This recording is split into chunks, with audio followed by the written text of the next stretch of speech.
Hey guys, this is the day 6 summary and thoughts of the Bible in a year. It was Genesis 11 and 12 and Matthew 6 and Psalm 6.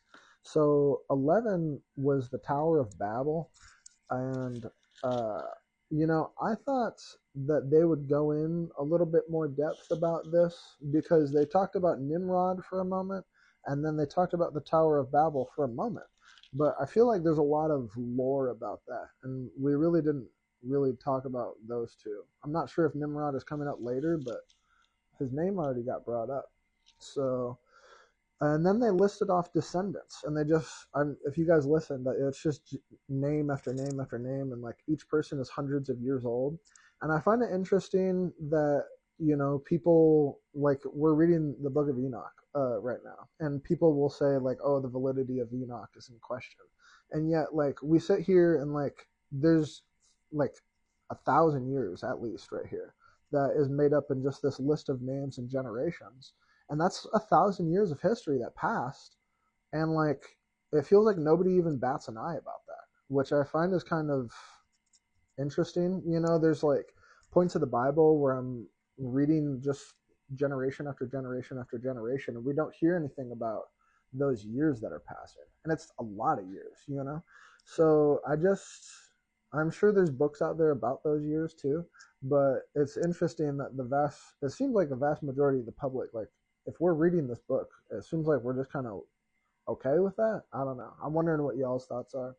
So, and then the call of Abram was number 12.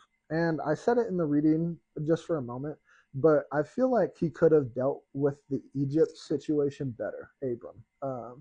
And so he is, the great, great descendant of Shem, who was a son of Noah. And so that should be correct. And so Abram is like the great descendant of Noah, basically. And then God sends him to Egypt.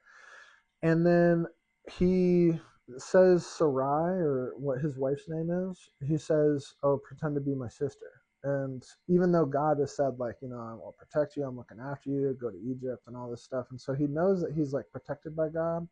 I find it strange that he did that. And then I find it strange that God plagued the Pharaoh and punished the Pharaoh and didn't do anything, doesn't seem to have done anything to Abram.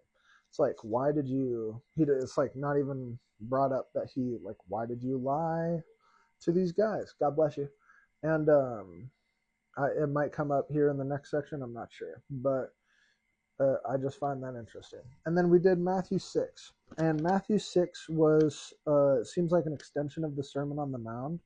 And I'm liking what he's saying. I mean, I'm sure that's, everybody should say that they like to hear what he's saying.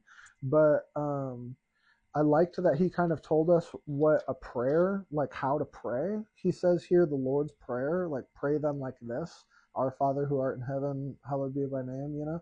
And it's like, that's nice, because we've been kind of saying some prayers, and I feel like I've been kind of putting some filler words in there that, like, I feel like are important. And you know, right here in the Bible is saying, hey, you don't need to be doing these filler words. Go ahead, and this is the prayer to pray. And it seems like that kind of covers your bases. So I kind of like that there was. It's an instruction manual is really what he's given us here, and so that's nice. Um, and we'll go into Psalm 6. And so this is a psalm of David, and David is saying, deliver my life. He's saying, I am going through a tough time right now. He's saying, every night I flood my bed with tears. I drench my couch with my weepings.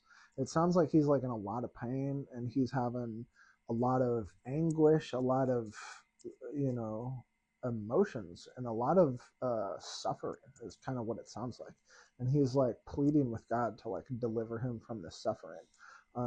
And we've said before, he had a lot of enemies. He brings up his enemies and such. So it's, interesting, the various ways that David is speaking to God and what he says to him. So that's kind of our summary and our thoughts, and we'll be back tomorrow. Thank you.